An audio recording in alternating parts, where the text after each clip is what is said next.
Assalamualaikum warahmatullahi wabarakatuh. Waalaikumsalam warahmatullahi wabarakatuh. Untuk mengawali pembacaan kita hari ini, mari kita membaca basmalah bersama. Bismillahirrahmanirrahim. Ya, dilihat dulu bawah kanan kirinya ada sama merah. Ya, ada. Apa namanya? Alhamdulillah. Siapa yang tidak masuk? Karena pada pertemuan sebelumnya kita telah mempelajari tentang kondisi Islam pada masa modern. Jadi ada Islam terbagi menjadi tiga, ada zaman klasik, pertengahan, dan modern. Kondisi Islam pada masa modern mengalami kemunduran dikarenakan ada salah satu tokoh berpendapat bahwa umat Islam itu mulai meninggalkan ajaran agama Islam, itulah yang menyebabkan kemunduran agama Islam. Hari ini kita akan mempelajari tentang tokoh, ada Rashid Ridha, kemudian Muhammad Iqbal, ada Kiai Haji Ahmad Dahlan dan Kiai Haji Hasyim Asy'ari. Kemudian pengaruh peradaban modern Islam terhadap Indonesia, kemudian hikmah dari mempelajari hal tersebut. Oke, satu pemikiran Jamaluddin Al-Afghani menggagaskan ide Pan-Islamisme, yaitu paham yang bertujuan mempersatukan seluruh umat Islam di dunia. Hal yang melatar belakangi pemikiran tersebut adalah dominasi kolonial Barat di dunia Islam pada masa itu. Bagus. Kemudian satu pemikiran Muhammad Ali Pasha.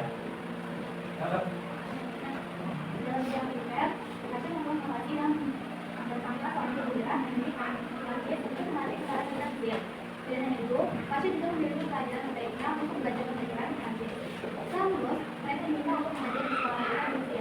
Bagus. Kemudian satu pemikiran di Pak Baidali. Tidak perlu bersaat. Mengetahui berpadanan antara seseorang berangkat atau berbarat dapat mencapai dengan jelas, yaitu berbaik betul pada ajaran agama Islam dan berbicara yang baik sehingga mampu melanjutkan generasi yang mengajukan perekonomian. Tujuan pembelajaran kita kali ini yang pertama yaitu menjelaskan pandangan Islam pada masa modern, yang kedua menganalisis pemikiran tokoh Islam pada masa modern, yang ketiga menelaah perkembangan peradaban Islam pada masa modern, yang keempat mempresentasikan tentang perkembangan peradaban Islam pada masa modern. Dibuka bukunya halaman 309. Pokok-pokok pemikiran Rashid Ridha. Yang pertama adalah kemunduran umat Islam dari berbagai aspek adalah karena umat Islam berpaling dari ajaran agama Islam. Jadi apabila suatu kaum atau kelompok tidak menganggap ilmu pengetahuan itu penting, terlebih ilmu agama, maka kelompok tersebut akan mengalami kemunduran. Itulah yang dialami umat Islam pada awal-awal masa modern. Kemudian kemunduran Islam juga disebabkan oleh paham fatalisme. Paham fatalisme yaitu adalah sikap pasrah terhadap suatu keadaan yang telah ditakdirkan. Jadi orang yang memiliki paham fatalisme ini berpendapat ketika kita lahir di keluarga yang miskin, maka ya kita tetap miskin. Dia tidak berusaha bekerja keras supaya hidupnya tidak menjadi miskin. Intinya dia pasrah terhadap takdir. Dari pemikiran Rashid Ridha yang ditanyakan, pemikiran Muhammad Iqbal yang pertama itu bercita-cita membangun peradaban dengan perpaduan antara Barat dan Timur, antara penalaran dan cinta. Kekurangan Barat diisi Timur dan kekurangan Timur diisi oleh Barat, jadi saling melengkapi. Al-Quran merupakan kitab yang lebih mengutamakan alam daripada cita-cita. Kemudian pintu ijtihad masih dibuka. Ijtihad itu seperti ketika kita dihadapkan pada suatu persoalan agama, antara ulama satu dengan yang lainnya itu berdiskusi untuk menyelesaikan permasalahan. Kemudian mencita-citakan kebangkitan umat Islam dari kehidupannya. Karena kehidupan kita itu dinamis, kita harus bekerja untuk memperoleh sesuatu yang kita inginkan. Dari pemikirannya ditanyakan, pada zaman dahulu ilmu pendidikan itu dipisahkan antara ilmu agama dan ilmu umum. Ilmu agama hanya didapat di pondok pesantren dan ilmu umum itu khusus dilakukan di sekolah-sekolah belajar yang isinya tidak ada ilmu agama. Jadi ilmu agama sendiri, ilmu umum sendiri. Jadi Ahmad Dahlan itu menghapus pemisah ilmu atau dikotomi ilmu. Dikotomi ilmu itu pemisahan antara ilmu agama dan ilmu umum. Beliau memadukan antara ilmu agama dan ilmu umum. Karena ilmu agama dan ilmu umum itu sama-sama pentingnya.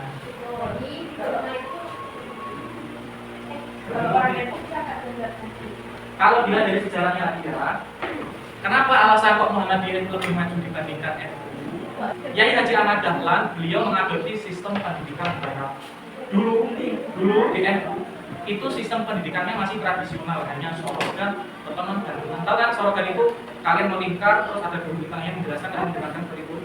Kemudian juga dulu itu tidak ada sistem kelas. Belum ada, sekarang kan kelas 1, kelas 2, kelas 3 itu secara NU ya. Kemudian kalau Muhammadiyah, beliau kan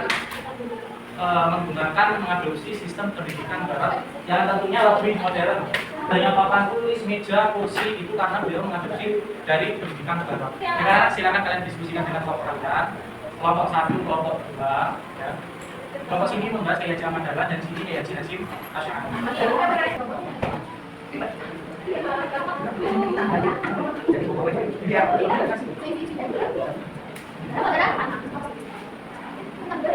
Berdirinya saya di sini yang menyampaikan isi pemikiran Kiai Haji Ahmad Dahlan.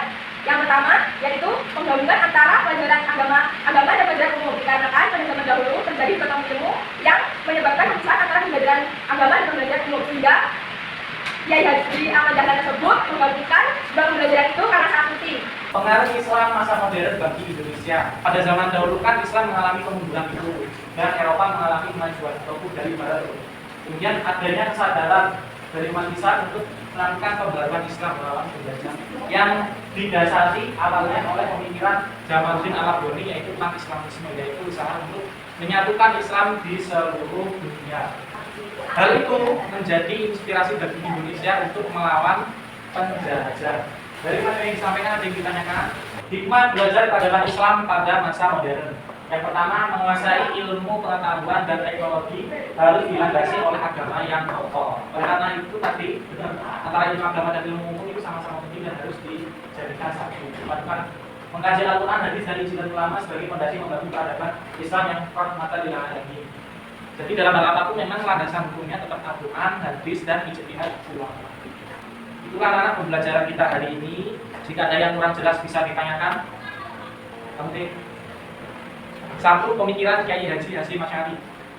Dalam bidang tasawuf, Kiai Haji banyak pengaruh oleh Al-Ghazali. Intinya, tasawuf bertujuan memperbaiki perilaku umat Islam sesuai dengan ajaran Islam. Bagus.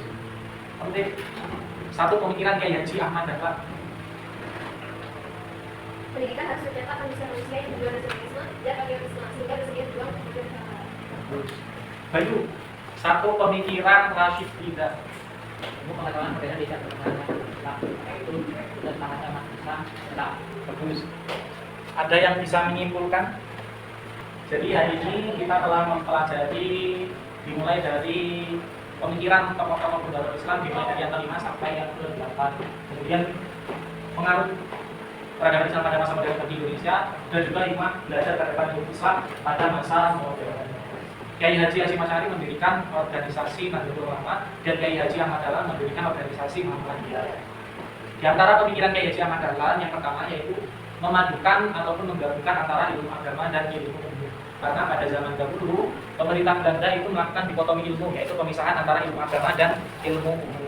Kiai Haji Ahmad Dahlan juga mengadopsi sistem pendidikan barat yang tentunya lebih modern daripada pendidikan yang saat itu ada di Indonesia. Adanya papan tulis, meja, kursi, dan lain sebagainya adalah salah satu contoh manfaat positif dari mengadopsi sistem pendidikan barat. Pada awal mulanya, Kiai Haji Hasyim Asy'ari yang mendirikan Nahdlatul Ulama, pendidikan itu masih sifatnya tradisional, menggunakan metode sorogan, gendongan atau pertemuan. Zaman dulu belum ada sistem kelas dan yang lain sebagainya, belum ada absensi juga. Tetapi setelah mengadopsi sistem pendidikan barat, baru adanya sistem kelas dan yang lain sebagainya yang lebih modern. Pengaruh peradaban Islam terhadap Indonesia yaitu adanya gerakan melawan penjajah karena adanya pemikiran dari Jamaluddin Al-Afghani yang pemikiran pan-Islamisme, yaitu menyatukan umat Islam di seluruh dunia. Dari pemikiran tersebut, umat Islam khususnya di Indonesia berpikir untuk melawan penjajah. Kemudian hikmahnya, dalam menguasai ilmu pengetahuan dan teknologi harus berlandaskan agama. Oleh karena itu antara ilmu agama dan ilmu umum itu sama-sama penting, jadi harus digabungkan. Dalam membangun peradaban yang maju dan yang baik harus berlandaskan Al-Quran, hadis, dan ijtimah ulama. Setuju dengan pendapat Bapak? Setuju. Karena semuanya melihat dari perjuangan tokoh-tokoh atau ulama zaman dahulu seharusnya menjadikan kita lebih semangat lagi dalam menuntut ilmu, khususnya para kaum wanita atau kaum perempuan. Sebenarnya tokoh-tokoh yang berjuang untuk memperjuangkan hak wanita supaya memperoleh pendidikan yang sama seperti yang didapatkan oleh laki-laki. Untuk tugasnya silakan kalian kerjakan esai dan pilihan gandanya bab 10 minggu depan di buku pertama. Baik, Pak. Untuk mengakhiri proses pembelajaran kita hari ini, mari kita membacakan dalam bersama. Alhamdulillah. Bapak diri, Assalamualaikum warahmatullahi wabarakatuh. Waalaikumsalam warahmatullahi wabarakatuh.